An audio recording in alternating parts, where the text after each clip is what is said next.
The forklift's hydraulic whine cut through the warehouse air as Eli Breyer guided another pallet into position.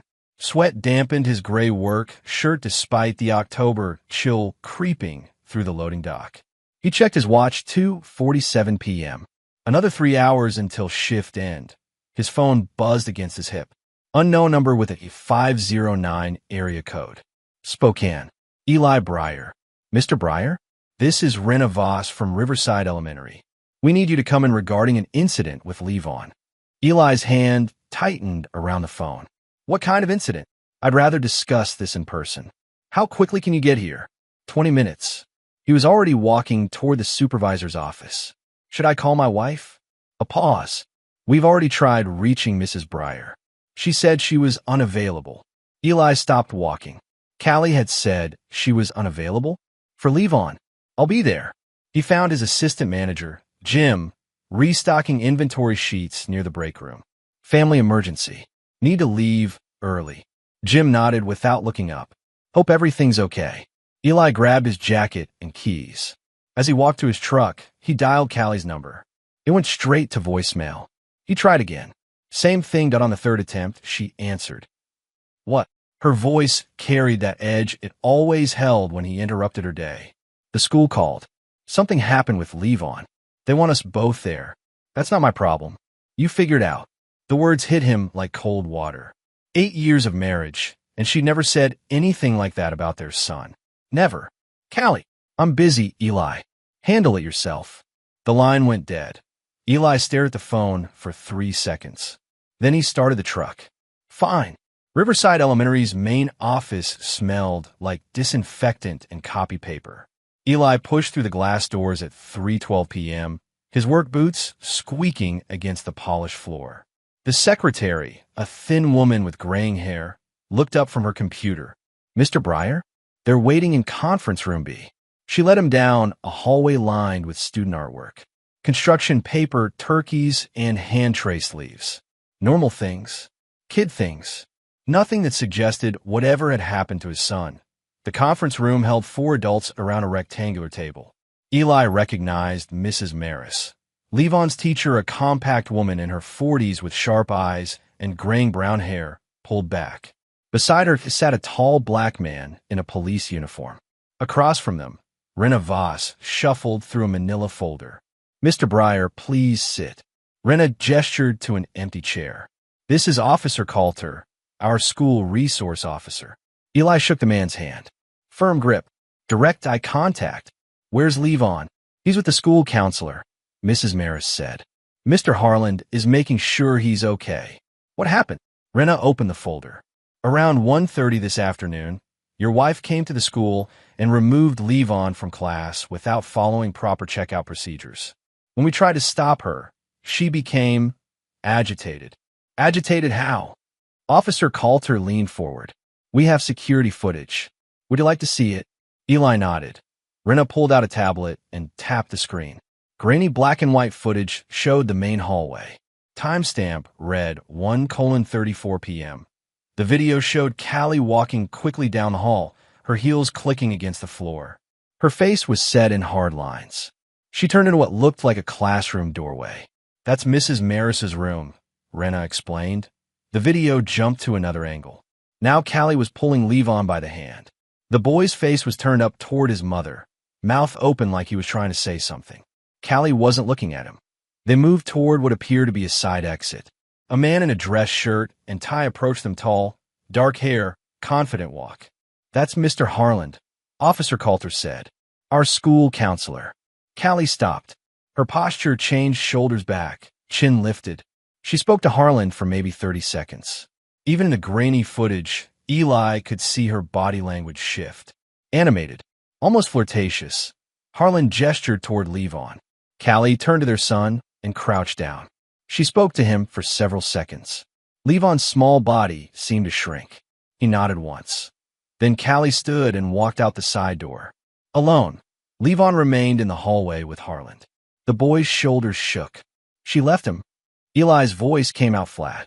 Mr. Harland brought him to the office, Mrs. Maris said. Levon was upset, crying. He wouldn't say what happened. Eli watched the timestamp tick forward. 1:37 p.m. 3 minutes of footage that made no sense. Where did she go? We don't know, Rena said. We tried calling you first, then her. She didn't answer. When we finally reached her an hour later, she said leave on was your responsibility. Officer Coulter cleared his throat. Mr. Breyer, has your wife been under any unusual stress lately? Financial problems? Family issues? No. Eli kept staring at the frozen screen. Levon's small figure, shoulders shaking. Nothing like that. Any changes in her behavior? Mood swings? New friends? Eli looked up. Why are you asking about new friends? Just trying to understand the situation. Coulter's expression remained neutral. Sometimes when people act out of character, there are underlying causes. Mrs. Maris leaned forward. Mr. Breyer, I've been teaching for 22 years. I've seen a lot of family situations. This felt different. Levon was genuinely frightened. Frightened of what? I don't know. But he kept asking if you were coming. Not his mother. Just you. Eli felt something cold settle in his stomach. He looked at the tablet again. Callie's animated conversation with Harland. Her complete dismissal of Levon's distress. Can I see my son now? Of course. Rena stood. Mr. Harland should have him ready. They walked down another hallway to a door marked Student Services. Rena knocked twice. Come in. The man from the video opened the door. Up close, Deacon Harland was younger than Eli had expected, maybe 40, with carefully styled dark hair and an easy smile. His handshake was firm, but lasted a second too long. Mr. Breyer, I'm Deacon Harland. I've been looking after Levon. Behind Harland, Eli could see his son sitting in a chair that was too big for him. Levon's face lit up when he saw his father. Dad!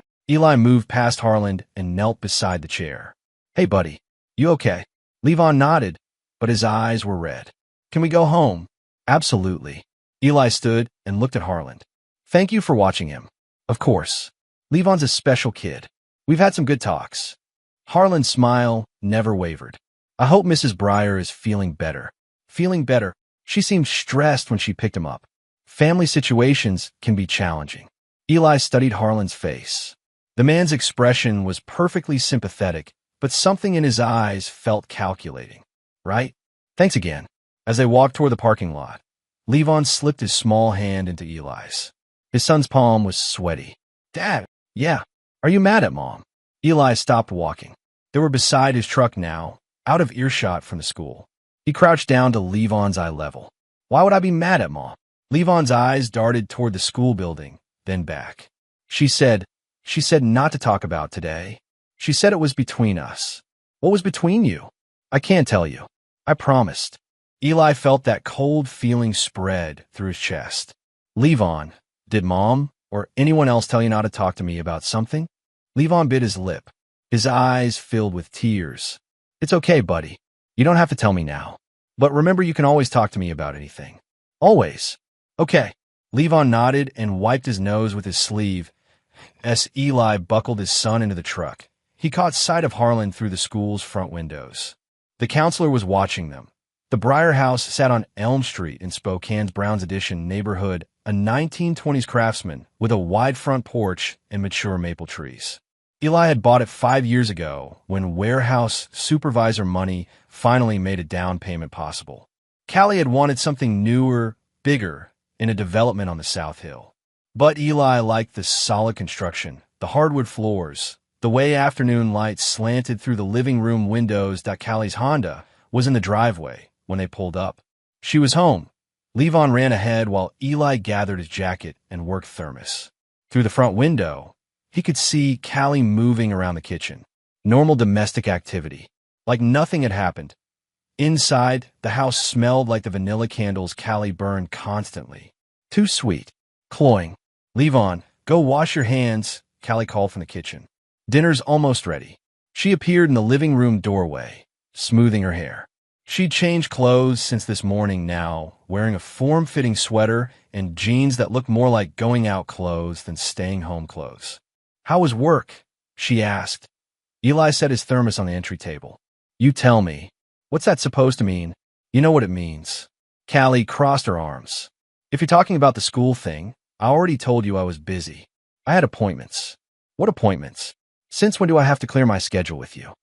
Eli walked into the kitchen. Levon was at the sink, standing on his step stool, carefully washing his hands. The boy's movements were deliberate, like he was trying to stay invisible. What happened at school today? Eli asked quietly. Callie followed him. Nothing happened. Levon was being dramatic. You know how sensitive he gets. Sensitive about what? He wanted to come home early. I told him no. He threw a little fit. She opened the oven and pulled out a casserole dish. Kids test boundaries. It's normal. Eli watched her move around the kitchen, efficient, controlled, like she was performing. The same way she acted at neighborhood barbecues or school events. Public Callie. The security footage shows you leaving him at school. She set the casserole down harder than necessary. Security footage? They showed you security footage? You pulled him out of class without permission. You talked to the counselor. Then you left Levon in the hallway and walked out. I don't have to explain myself to you, Eli. Or to them. When it comes to our son, yes, you do. Callie turned around. Her face had changed, the careful pleasantness replaced by something colder. Our son? When's the last time you helped with homework? When's the last time you went to a parent conference? You work 10 hours a day, come home exhausted, eat dinner, and fall asleep watching TV. Don't lecture me about being a parent. That's not. You're always so distant. What do you care now? The words came out sharp, aimed to hurt. Eli felt them hit, but didn't react. He'd learned years ago that Callie fought dirty when cornered. I care because Levon was crying in a school hallway today. I care because his teacher says he's been anxious lately. I care because my wife left our 8-year-old son at school and told them he wasn't her problem. I never said he wasn't my problem. That's exactly what you said. Callie's jaw tightened. You're twisting my words.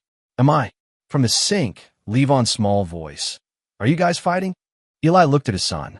The boy's hands were still under the water, but he wasn't moving. Just standing there listening. No, buddy. We're talking. Why don't you go start your homework? Levon dried his hands and slipped past them without making eye contact. His footsteps disappeared up the stairs. When they were alone, Callie's expression shifted again. More calculated now. You want to know what really happened today? I want to pick up Levon because he called the office saying he felt sick. But when I got there, he was fine. Just wanted attention. So I told him he was staying at school, and he got upset. He called the office. That's what they told me. Eli thought about the footage. Callie pulling Levon from the classroom. The boy's face turned up toward his mother, mouth open like he was trying to explain something. Who did you talk to in the hallway? What? In the video. You talked to a man in the hallway. Callie's pause lasted a half-second too long. The counselor. You want to know if Levon was okay. What did you tell him? That Levon was being dramatic. Kids do that sometimes. She turned back to the stove. You're making this into something it's not. Eli watched her spoon casserole onto 3 plates. Her movements were precise, controlled, but her shoulders were tense. What did you say to Levon before you left? I told him to behave and listen to his teacher. That's all. That's all. After dinner, Eli tucked Levon into bed. The boy's room was small but cozy. Model airplanes hung from the ceiling, bookshelves lined with picture books and early readers. A nightlight shaped like a dinosaur cast green shadows on the walls. Dad. Yeah, buddy. Levon's voice came out as a whisper. Mom said not to talk about today. Eli sat on the edge of the bed. What exactly did she say? She said it was between us. She said you wouldn't understand.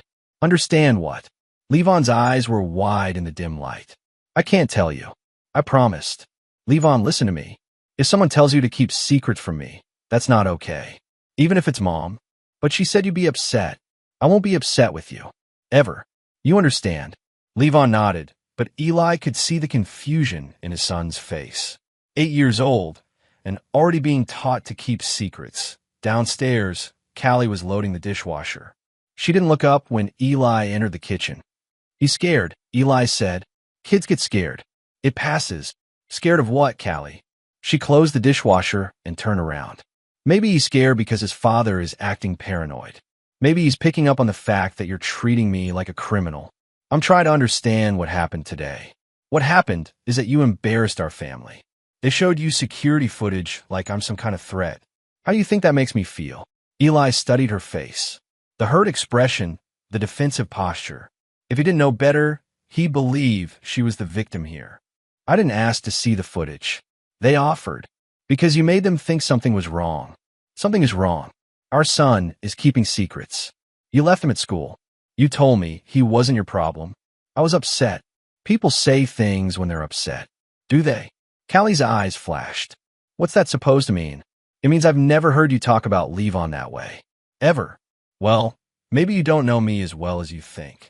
The words hung in the air between them. Callie seemed to realize what she'd said, because her expression softened slightly. Look, I'm sorry I snapped at you on the phone. It was a stressful day, but you're reading too much into this. Eli nodded. Maybe, but as he walked upstairs to check on Levon one more time, he was already planning. Tomorrow he'd start keeping track of things. Conversations, behaviors, times and dates, because Callie was right about one thing: he didn't know her as well as he thought, and that was going to change. The next morning, Eli dropped Levon off at school 10 minutes before the first bell. He wanted to talk to Mrs. Maris. That he found her in her classroom, arranging papers on small desks. The room smelled like crayons and hand sanitizer. Student artwork covered every wall: self-portraits, book reports, math projects. Normal third grade chaos. Mr. Breyer, how's Levon this morning? Quiet. He didn't eat much breakfast. Mrs. Maris set down her papers. Can we talk in the hallway? They stepped outside the classroom. A few early students wandered the halls, but it was mostly empty. I've been teaching for 22 years, Mrs. Maris said. You learn to recognize when a child is struggling. What have you noticed? 3 weeks ago, Levon was a different kid. Outgoing, curious, always raising his hand. Then something changed. He stopped participating, started asking to go to the nurse's office. Yesterday wasn't the first time he seemed anxious. Eli felt his stomach tighten. Did something happen 3 weeks ago? Not that I'm aware of. But children don't usually change overnight without a reason. A tall figure approached from down the hall. Deacon Harland, carrying a coffee cup and folder. He smiled when he saw them. Morning, Mrs. Maris. Mr. Breyer, good to see you again. Mr. Harland. Eli shook the man's hand. I hope Levon's feeling better today. Sometimes family stress can manifest in school behavior. Family stress. Children are perceptive. They pick up on tension at home, changes in routine, that sort of thing. Harland's tone was professionally sympathetic. Has there been anything unusual in Levon's home environment lately? Eli studied Harland's face. The question felt pointed, probing. Like what? Oh, any number of things. Job changes, financial pressure, marital issues. Kids are like little sponges. Mrs. Maris shifted beside them. Mr. Harland, I don't think. Of course, every family goes through challenges, Harland continued. The important thing is making sure Levon feels supported. I'm always available if you need someone to talk to him. I appreciate that, Eli said. But Levon talks to me. Certainly. Though sometimes children find it easier to open up to a neutral party. Someone outside the family dynamic. Something in Harland's tone set Eli's teeth on edge. The man's words were reasonable, professional, but they felt like a sales pitch. I'll keep that in mind. Please do. Levon's a special boy. We want to make sure he gets all the support he needs. Harland walked away, his footsteps echoing down the empty hallway. I don't like him, Mrs. Maris said quietly. Eli looked at her. Why? He's been here 2 years. Every time a child has behavioral issues, he inserts himself into the situation. Always very concerned, very professional. But what?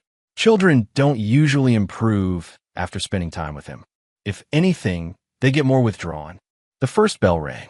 Students began flooding the hallways, backpacks bouncing, voices echoing off the walls. Mrs. Maris, if you notice anything else, anything at all, will you let me know? Of course. As Eli walked toward the exit, he passed the main office. Through the glass windows, he could see Harland talking to Rena Voss. Both of them were looking at a file folder. Harland was pointing at something on the pages, speaking animatedly. Rena nodded and made notes on a legal pad. Eli paused. The folder was thick, too thick for a single incident report. Officer Coulter appeared beside him. Morning, Mr. Breyer. Officer Coulter, can I ask you something? Sure. What do you know about Harland? Coulter glanced toward the office windows, then back. Why do you ask? Just curious. Levon's been spending time with him. Look, I might want to talk bad about colleagues, Coulter said. But if I had a kid, I wouldn't want him spending one-on-one time with Harland. Why? Nothing I can prove. Just instinct. 20 years as a cop, you learn to trust your gut about people. What does your gut say about him? Coulter was quiet for a moment. That he's too interested in other people's problems, especially family problems. Through the office windows, Harlan looked up and saw them watching. He smiled and waved. Eli didn't wave back. 2 weeks passed before Eli found the phone. He'd been cleaning out the junk drawer in the kitchen, the one where random batteries, expired coupons, and broken pins accumulated like debris. Callie had gone to the grocery store, and Levon was at a friend's house for a playdate. Rare quiet in the house that could see the back of the drawer, behind a tangle of charging cables. His fingers found a small rectangular object. An old iPhone. Callie's previous phone, from before she'd upgraded 6 months ago, that he almost put it back.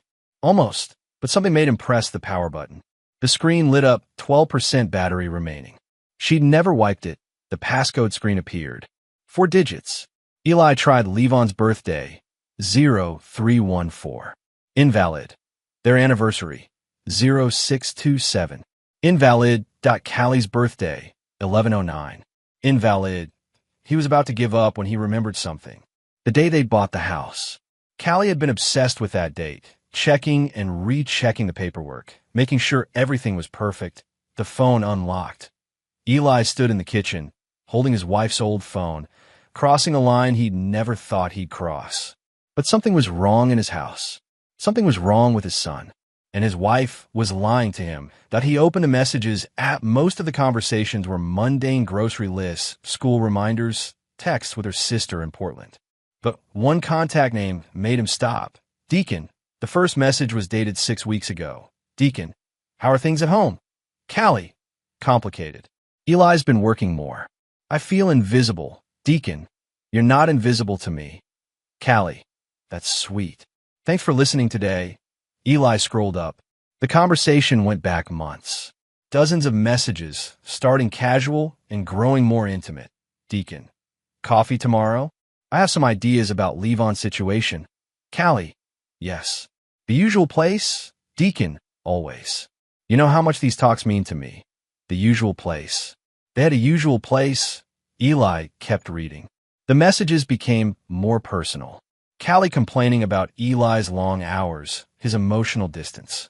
Deacon offering sympathy, understanding. Callie. Sometimes I wonder what my life would be like if I'd made different choices. Deacon. It's never too late to make new choices, Callie. Is that what you did? With your divorce? Deacon. Best decision I ever made. My ex tried to keep me from my daughter, but I fought for what I deserved. Callie. How did you fight? Deacon. Documented everything. Her drinking, her mood swings, the way she talked to our daughter. Courts don't like unstable mothers. Callie. Wow. You're stronger than I am. Deacon. You're stronger than you think. When you're ready to fight for what you deserve, I'll help you. Eli's hands were shaking now. He scrolled faster, finding more recent messages. Callie. Eli's getting suspicious. He keeps asking about yesterday. Deacon. What did you tell him? Callie. That Levon was being dramatic. Think he bought it? Deacon. Doesn't matter. We're building a case. Every incident helps. Callie. A case for what? Deacon. Full custody. Child support.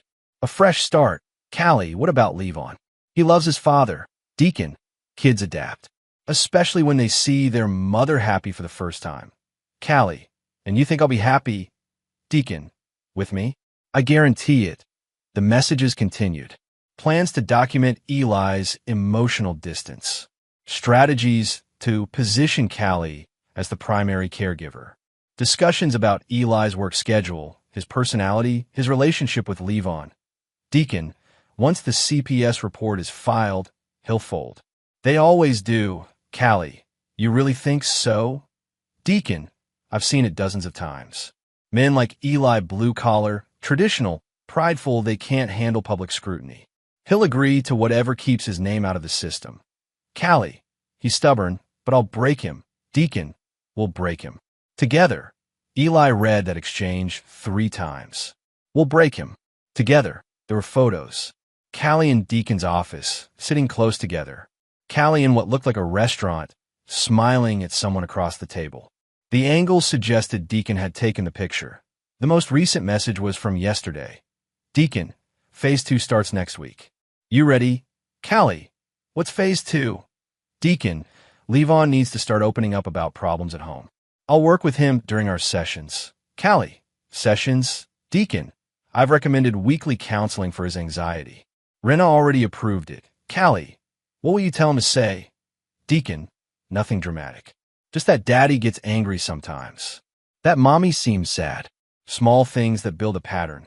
Callie, and if Eli objects? Deacon, what loving father objects to counseling for his anxious child? Eli set the phone down on the kitchen counter. His hands were steady now.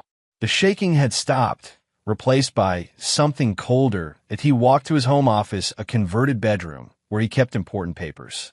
From the filing cabinet, he pulled out a legal pad and began writing date. Time. Location where phone was found. Summary of conversations. Then he connected the phone to his computer and began copying files.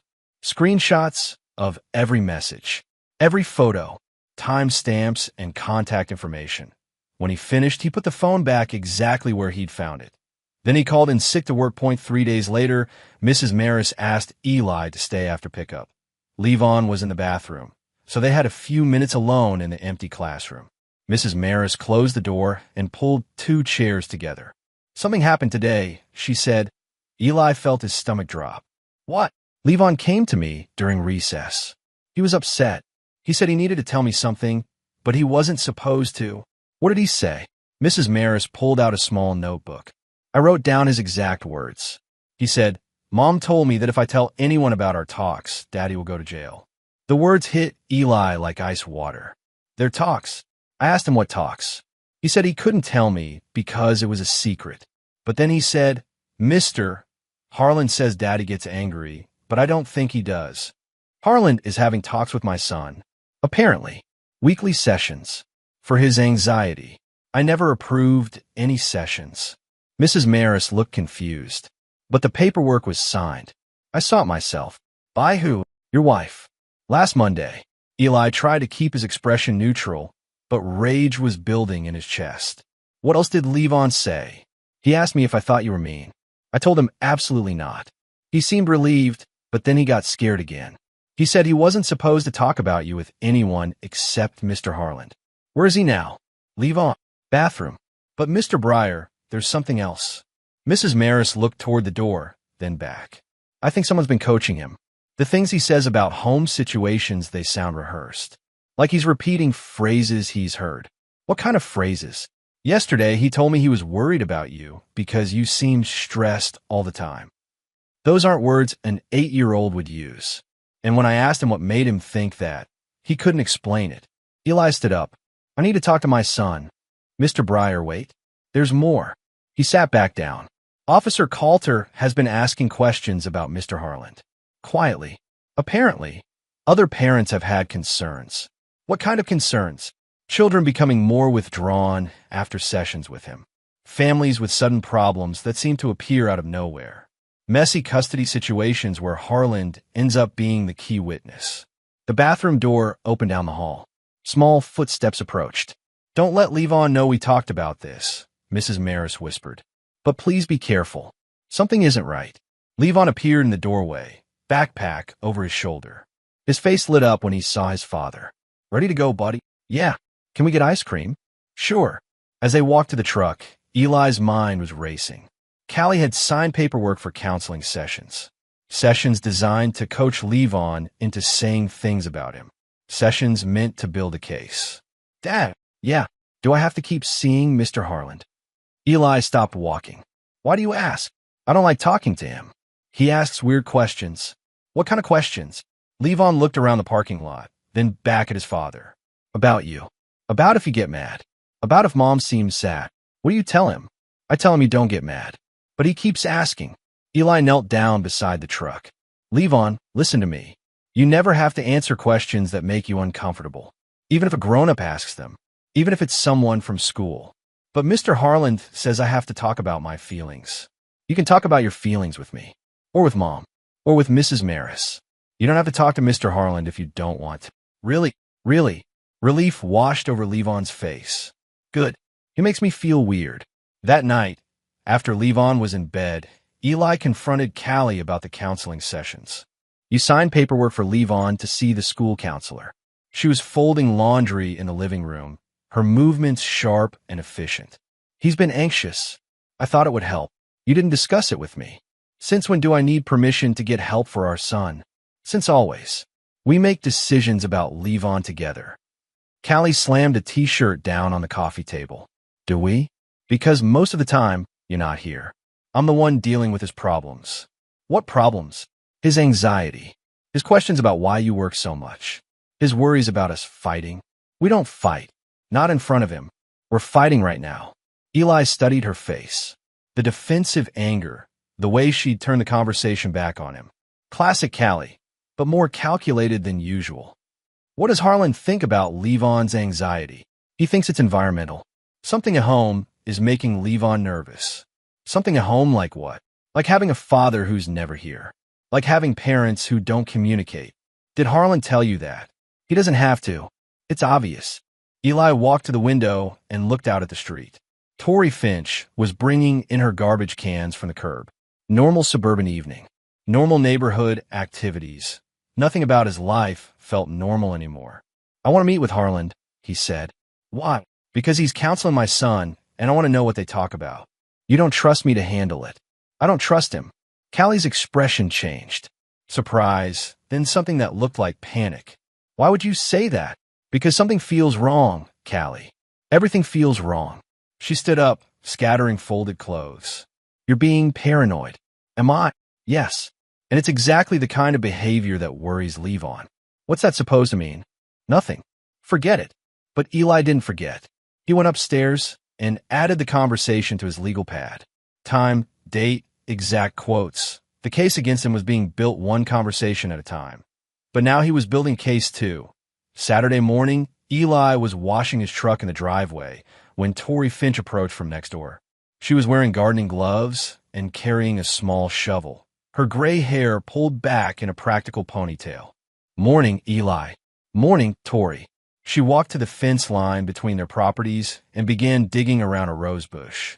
But her movements seemed distracted. Can I ask you something? She said after a few minutes. Sure. Is everything okay with Callie? Eli set down his sponge. Why do you ask? Because I've been noticing things. Living alone, you notice things. What kind of things? Tori looked toward the Breyer house, then back. She's been having a lot of visitors lately. During the day, when you're at work. Visitors, a man, drives a dark blue sedan.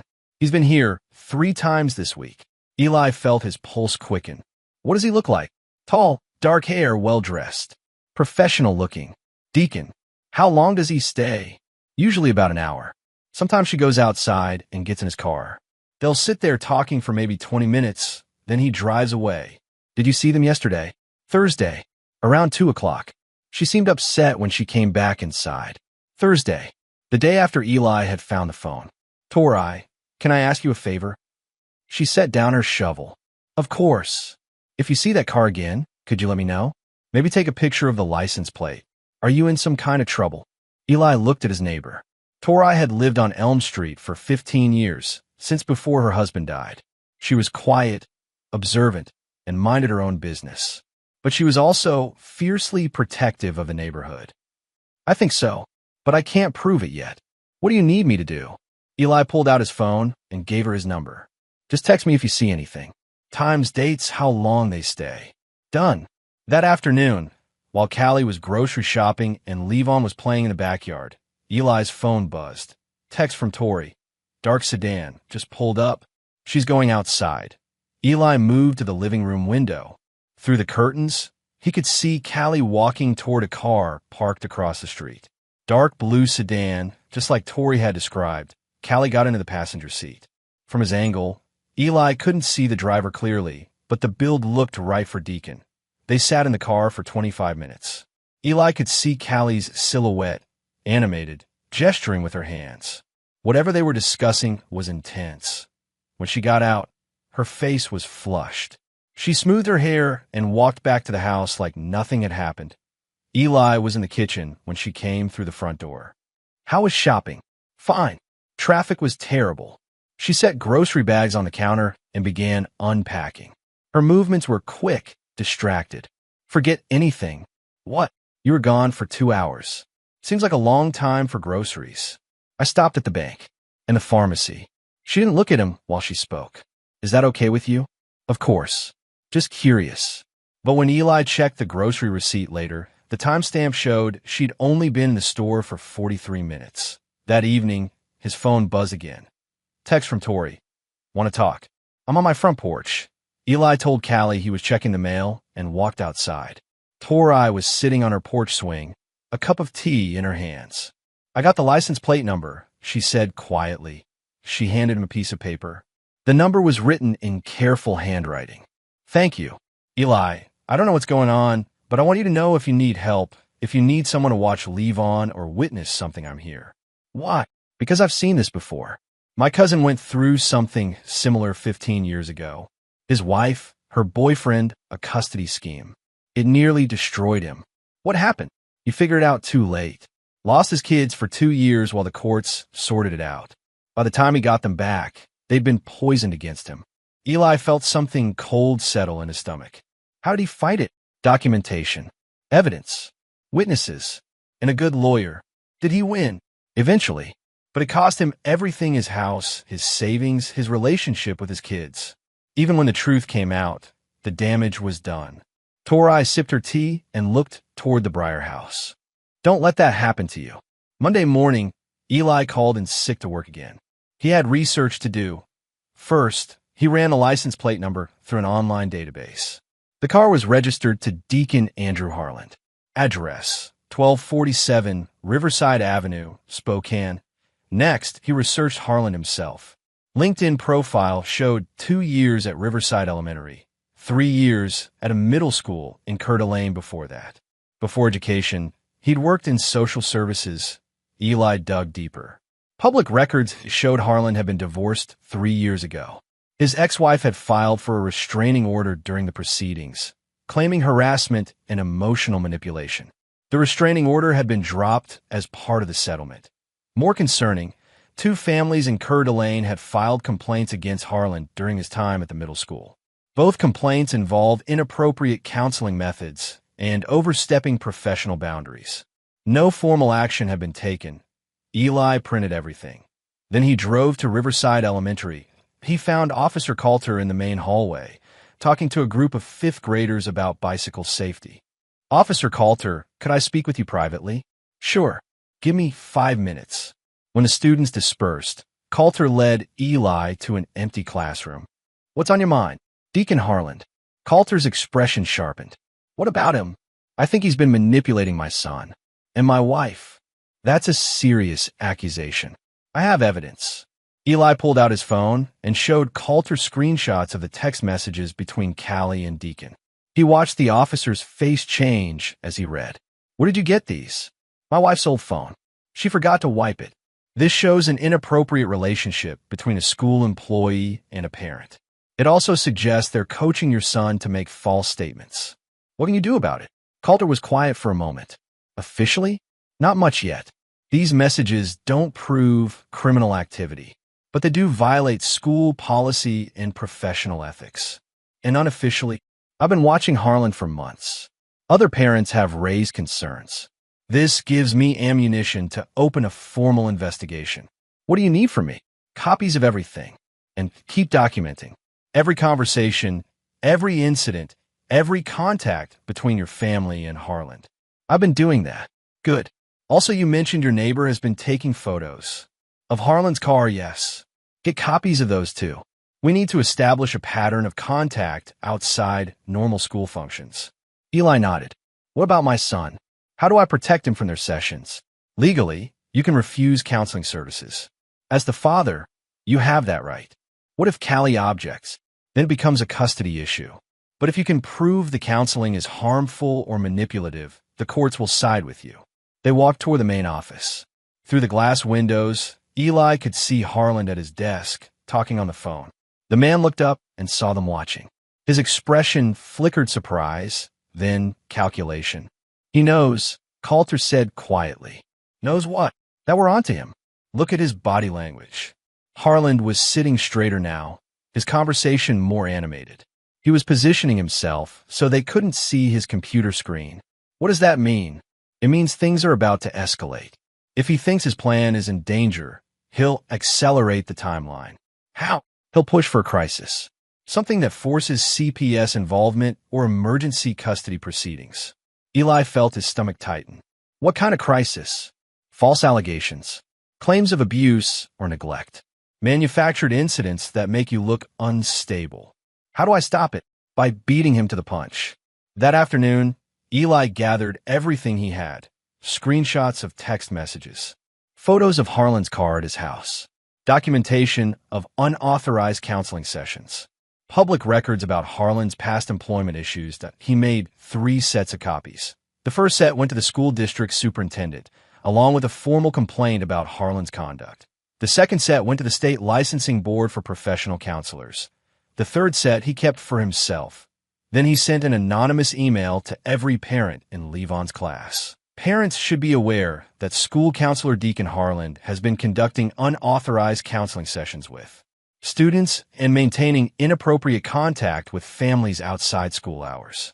Please monitor your children's interactions with this individual and report any concerns to the administration. He sent it from a public library computer using a disposable email account. By evening, his phone was ringing.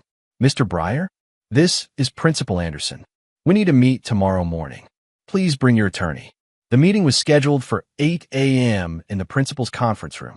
Eli arrived 10 minutes early, wearing his best suit and carrying a leather folder containing copies of all his evidence. Principal Anderson was a thin woman in her 50s with gray hair and wire-rimmed glasses.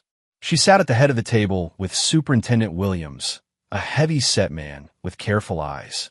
Across from them sat Deacon Harland and a woman Eli didn't recognize, presumably the district's attorney. Mr. Breyer, please sit down. Eli took the chair, facing them all. We understand you've made some serious allegations against Mr. Harland, Principal Anderson began. I've documented inappropriate contact between Mr. Harland and my family. I've also discovered that my son has been receiving unauthorized counseling. Harland leaned forward. Mr. Breyer, I understand your concern about Levon's emotional well-being, but the counseling sessions were approved by your wife, and they've been helping him process his anxiety about the home situation. What home situation? The tension between you and Mrs. Breyer. The long work hours. Levon has expressed feeling caught in the middle of parental conflict. Eli opened his folder and pulled out the printed text messages. Is that why you've been meeting my wife at my house? To discuss my son's anxiety. The room went quiet. Harland's easy confidence faltered. I'm not sure what you're implying. I'm not implying anything. I'm stating facts. Eli handed copies of the messages to Principal Anderson and Superintendent Williams. Their expressions changed as they read. These appear to show personal communications between you and Mrs. Breyer, Williams said to Harland. Mrs. Breyer was seeking guidance about her son's behavioral issues. Sometimes parents need support outside regular school hours. Do you typically tell parents that their husbands will fold when CPS reports are filed? Harland's face went pale. I think there's been a misunderstanding. Do you typically help parents develop strategies to break their spouses? The district attorney was reading over Williams's shoulder now, her expression growing more serious. Mr. Harland, Anderson said, these communications suggest you've been involved in personal family matters well beyond your professional scope. I was trying to help a struggling family by encouraging the mother to file false reports with Child Protective Services. Eli pulled out more documents.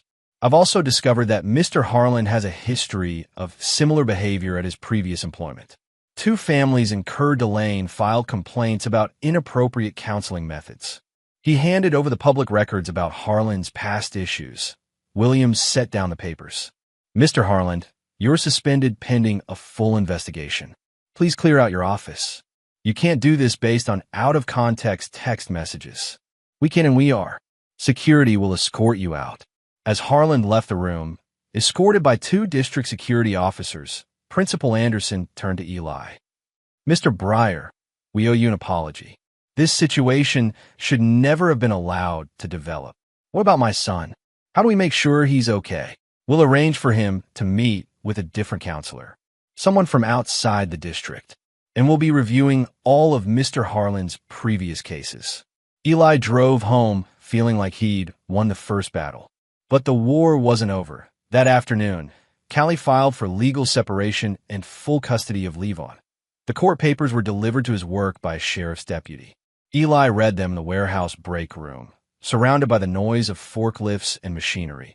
According to the filing, Eli was emotionally unstable and a potential threat to the minor child. The petition cited his obsessive behavior, his paranoid accusations against school staff, and his inability to maintain stable employment due to frequent absences. Callie was requesting immediate temporary custody, supervised visitation for Eli, and a restraining order preventing him from contacting school personnel. The hearing was scheduled for Friday. 3 days away. The bottom of the petition was a witness list. Deacon Harlan was listed as a character witness for Callie. Even suspended from his job, he was still part of her plan. Eli called his attorney from the parking lot. "Mr. Breyer, this is quite a development. Can she do this? Can she file for custody based on false accusations?" "She can file. Whether she'll win is another matter." "Do you have evidence to counter her claims?" "I have evidence that she's been planning this for months, that she and Harlan have been manipulating my son and setting me up." "Good. Bring everything to my office tomorrow morning. We'll prepare our response." "What about Levon? What if she tries to take him before the hearing?" "The current custody arrangement remains in place until the court rules otherwise. But Mr. Breyer, be very careful about your behavior between now and Friday. Don't give them any ammunition." That evening, Eli picked up Levon from school as usual. The boy seemed lighter somehow, less anxious. "Dad," Mrs. Maris said, "I don't have to see Mr. Harlan anymore." "That's right. How do you feel about that?" "Good. He made me feel weird." As they drove home, Eli's phone buzzed with a text from Tori. "Callie had boxes in her car when she left this morning. Suitcases, too. Thought you should know." Eli's stomach dropped. "Levon, did Mom say anything about taking a trip?" "She said we might go visit Aunt Sarah for a while. Callie's sister lived in Oregon. If she took Levon there, it would complicate everything." "When did she say that?" "This morning. She said to pack some clothes, but not to tell you because it was a surprise." Eli pulled into their driveway. Callie's car wasn't there. Inside, he could see evidence of hurried packing. Drawers left open, hangers scattered on the bed. Levon's toy box had been emptied. His phone rang. "Callie." "Hi, Eli. I'm at my sister's with Levon. We need some space to think. Bring him home." "I don't think that's best right now. You've been acting erratic lately. I think Levon needs stability." "Callie, if you don't bring him home tonight, I'm calling the police." "You do what you think is best. But I'm protecting my son." The line went dead. Eli called his attorney. "She can't do this, can she?" "Technically, no. The current custody arrangement is still in effect. But if she claims she feared for the child's safety, it becomes more complicated." "What do I do?" "File an emergency motion tomorrow morning. Demand immediate return of the child. And document everything, the fact that she left with packed bags, that she'd been planning this, that Levon mentioned it was supposed to be a surprise." "Will that work?" "If you can prove this was premeditated rather than a fear-based response, yes." The court doesn't like parental kidnapping. Eli spent that night alone in his house, preparing for war. The courthouse on Friday morning was cold and sterile. Eli sat at a rectangular table beside his attorney, James Morrison, a sharp-eyed man in his 50s who specialized in family law. Across the aisle, Callie sat with her attorney, a younger woman with blonde hair and an expensive suit. Deacon Harlan sat in the gallery behind Callie, wearing a dark suit and a sympathetic expression. Despite being suspended from his job, he was here to testify as a character witness. Judge Patricia Hayes entered the courtroom at 9 a.m. sharp. She was a stern woman in her 60s with gray hair and piercing eyes. Eli had researched her background 20 years on the family court bench, known for no-nonsense rulings and intolerance for games. "This is an emergency hearing regarding temporary custody of Levon Breyer, age 8. Judge Hayes began. "Mrs. Breyer, you filed for immediate temporary custody. Please present your case." Callie's attorney stood. Your Honor, Mrs. Breyer fears for her son's safety due to her husband's increasingly erratic behavior. Mr. Breyer has been making paranoid accusations against school staff, missing work frequently, and showing signs of emotional instability. What evidence do you have of this alleged instability? We have testimony from school personnel about Mr. Breyer's confrontational behavior. We also have witness statements about his obsessive documentation of family activities and his inappropriate accusations against a respected school counselor. Judge Hayes looked at Eli. Mr. Breyer, how do you respond? Morrison stood. Your Honor, Mr. Breyer's so-called erratic behavior was actually careful investigation of a scheme to manipulate his family and destroy his relationship with his son. We have extensive evidence that Mrs. Breyer and the school counselor have been planning to remove Levon from his father's custody through false allegations and manufactured crises. That's quite an accusation, Mr. Morrison. What evidence do you have? Morrison opened his briefcase and pulled out a thick folder. Text messages between Mrs. Breyer and Mr. Harland showing months of planning. Documentation of unauthorized counseling sessions designed to coach the child into making false statements about his father. Photographic evidence of secret meetings between Mrs. Breyer and Mr. Harland. He handed copies to Judge Hayes and Callie's attorney. Your Honor, Callie's attorney interjected. These alleged text messages were obtained illegally. From Mrs. Breyer's own phone, which was in the family home, Morrison countered. Perfectly legal for a spouse to access. Judge Hayes spent several minutes reading through the documents. Her expression grew more serious with each page. Mrs. Breyer, did you have a personal relationship with Mr. Harlan outside of school functions? Callie's face flushed. We discussed Levon's educational needs. These messages suggest discussions that went well beyond educational needs. They reference plans to break your husband and file CPS reports. That's taken out of context. Mr. Harland, Judge Hayes addressed Deacon directly. You're here as a character witness despite being suspended from your position for professional misconduct? Harland stood. Your Honor, I was trying to help a family in crisis. Sometimes that requires going beyond normal protocols. It requires maintaining appropriate professional boundaries, which you clearly failed to do. Judge Hayes looked back at the documents. Mrs. Breyer, why did you leave the state with Levon without notifying your husband? I feared for our safety. Morrison stood again. Your Honor, Mrs. Breyer packed bags and planned this departure days in advance. This wasn't a fear-based decision. It was part of the coordinated plan described in her text messages. How do you know she packed in advance? Neighbor testimony. Mrs. Torrey Finch observed Mrs. Breyer loading suitcases in her car on Wednesday morning 2 days before she claimed to suddenly fear for her safety. Judge Hayes made notes on her legal pad. I want to hear from the child. Is Levon available? He's with my sister in Portland, Callie said.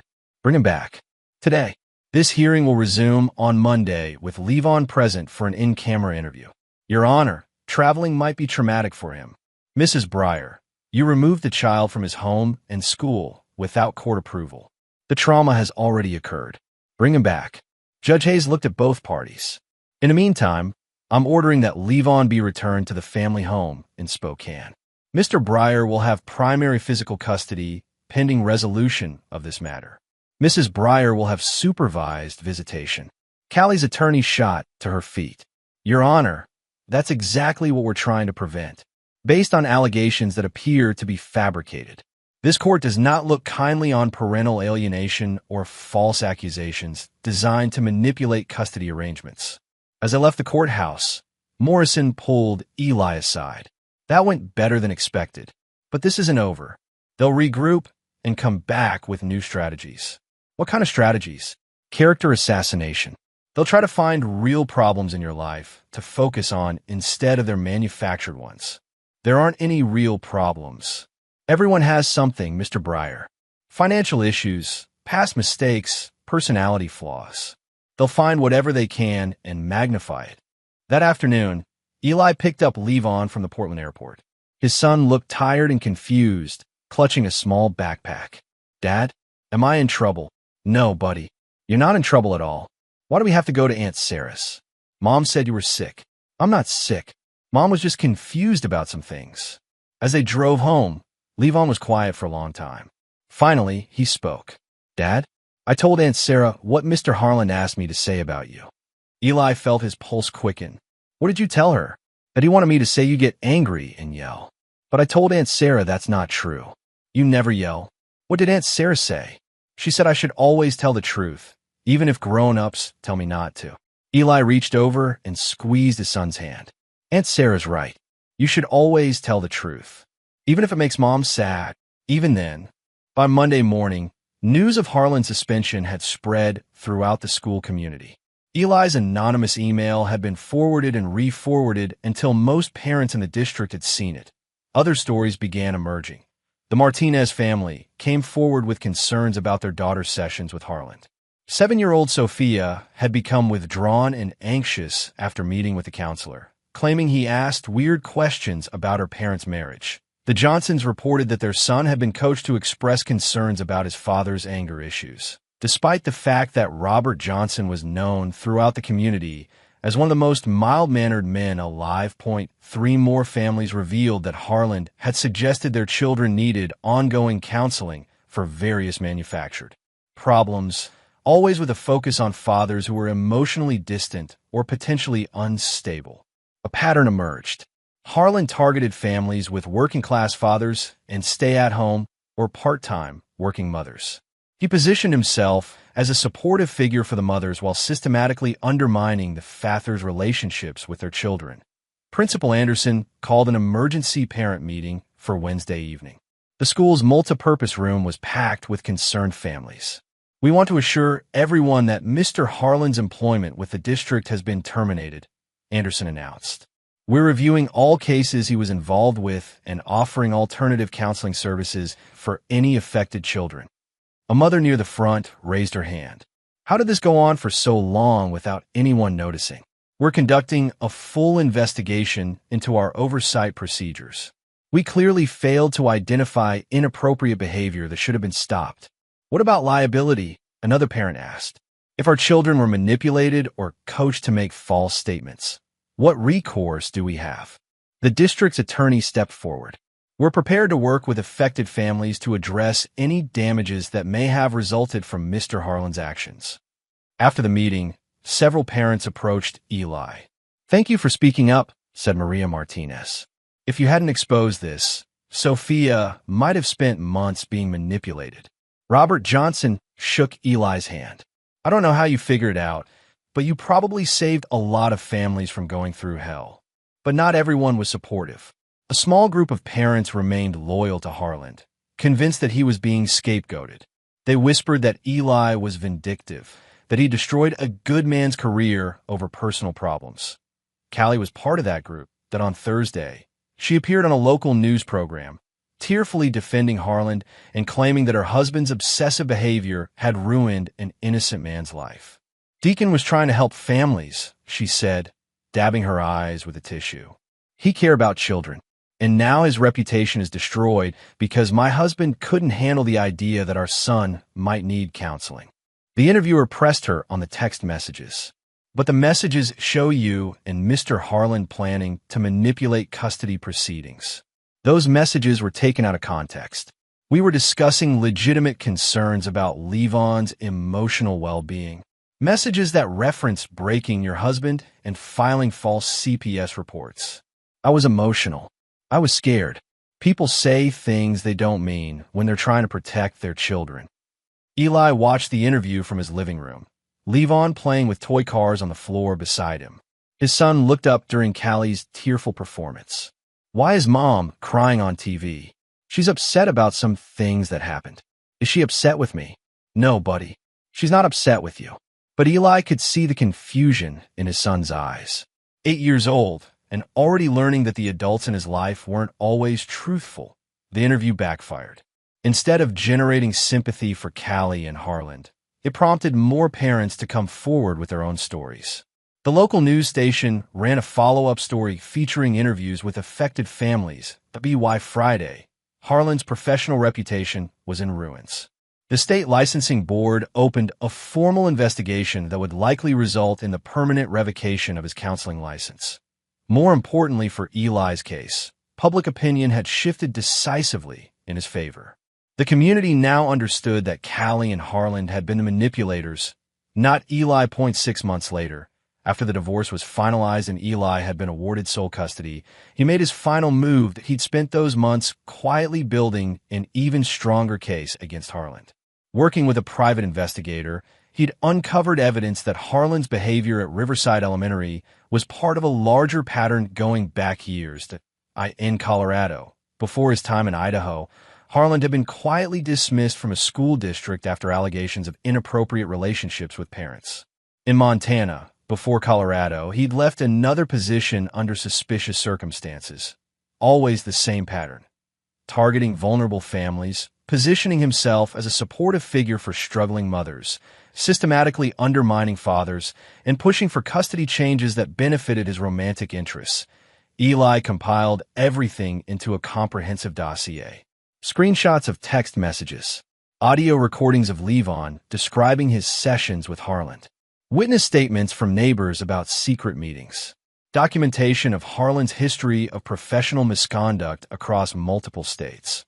Then he mailed copies to 3 recipients: the investigative reporters at the Spokane newspaper who had been following the story, the attorneys representing other families who were considering civil action against Harland, the FBI's field office in Spokane, with a cover letter suggesting that Harland's pattern of behavior across multiple states might constitute federal crimes. The newspaper ran a 3-part series, exposing Harland's history and the school district's failure to properly vet employees. The series won a regional journalism award and prompted policy changes in how school districts conduct background checks. The FBI investigation led to federal charges against Harland for using electronic communications to further a scheme to defraud families through false custody claims. He pleaded guilty and received a 2-year prison sentence. But Eli's most satisfying victory was the civil lawsuit. Working with attorneys representing 6 affected families, Eli filed a massive civil suit against Harland for intentional infliction of emotional distress, fraud, and interference with parental rights. The suit also named the school district for negligent hiring and supervision that Harland's defense was weak. His attorneys tried to argue that he'd been attempting to help troubled families, but the evidence was overwhelming. Text messages showing premeditation, multiple victims across several states, a clear pattern of predatory behavior. The case never went to trial. Faced with a mountain of evidence, Harland's insurance company settled for $850,000 to be divided among the affected families. Eli's share was $200,000. He used part of it to pay his legal fees and put the rest into a college fund for Levon. But the money wasn't the point. The point was making sure Harland could never do this to another family. 2 years after the custody hearing, Eli stood with Levon on a hill overlooking Spokane. They'd hiked up to the Centennial Trail overlook on a crisp October afternoon. The city spread out below them, the Spokane River winding through downtown like a silver ribbon. Levon was 10 now, taller and more confident. The anxiety that had marked his 8-year-old face was gone, replaced by the natural curiosity of a healthy child. "Dad, can we get ice cream after this?" "Sure, buddy. The kind with the gummy bears, if that's what you want." Levon grinned and ran ahead on the trail, his voice echoing off the hillsides. He called back observations about birds and clouds and interesting rocks. Tori Finch had become more than a neighbor. She was family now. She watched Levon after school while Eli worked, helped with homework, attended parent conferences when Eli couldn't. The 3 of them had dinner together most Sunday nights. She's like a grandmother to him, Eli had told Morrison during one of their final legal meetings. The stability he needs. Mrs. Maris had retired the previous spring, but she still sent Levon birthday cards and Christmas presents. "You saved that boy," she'd told Eli at her retirement party. Not just from them, but from what he might have become if he'd grown up believing lies about his father. Callie lived in Portland now, working as a receptionist at a medical clinic. She had no custody rights, no visitation rights, no legal relationship with Levon at all. The court had terminated her parental rights after she violated the supervised visitation order by attempting to take Levon to see Harland in prison. She sent Christmas cards every year, generic cards with her name printed inside, No personal messages. Levon usually looked at them for a few seconds, then threw them away. Does it make you sad that Mom doesn't live here anymore? Eli had asked him once. Sometimes, Levon had answered, but I like our life better now. Eli understood what his son meant. Their life was quieter now, more peaceful. No walking on eggshells, no hidden tensions, no secrets. Just a father and son figuring things out together. At the overlook, Levon sat on a bench and pulled out the drawing pad Eli had bought him for his birthday. He was sketching the cityscape below, his tongue poking out slightly in concentration. Dad, yeah. Remember when I used to have to talk to Mr. Harlan? I remember. I'm glad I don't have to do that anymore. Me too. He made me feel like something was wrong with our family. But there wasn't anything wrong, was there? Eli sat beside his son on the bench. No, buddy. There wasn't anything wrong. Good. I like our family the way it is now. Levon returned to his drawing. After a few minutes, he held it up for Eli to see. It was a simple sketch of the city below, but he'd added 2 stick figures standing on the hill, a tall one and a short one, side by side. That's us, Levon explained unnecessarily. It's perfect. As they walked back down the trail, Eli's phone buzzed with a text message. Morrison, his attorney. Harlan was denied parole. Hill served the full sentence. Thought you'd want to know. Eli deleted the message without responding. Harlan was no longer his concern. The man had been neutralized, his ability to hurt other families eliminated. Sometimes justice was swift and decisive. Sometimes it took patience, planning, and precision. But it always came if you were willing to fight for it. Dad, race you to the car. Levon took off, running down the trail, his laughter echoing through the trees. Eli followed, watching his son's carefree sprint, knowing that this normal, joyful moment was what he'd really been fighting for all along. They'd tried to burn his home down from the inside, but he'd rebuilt the fire to burn them instead.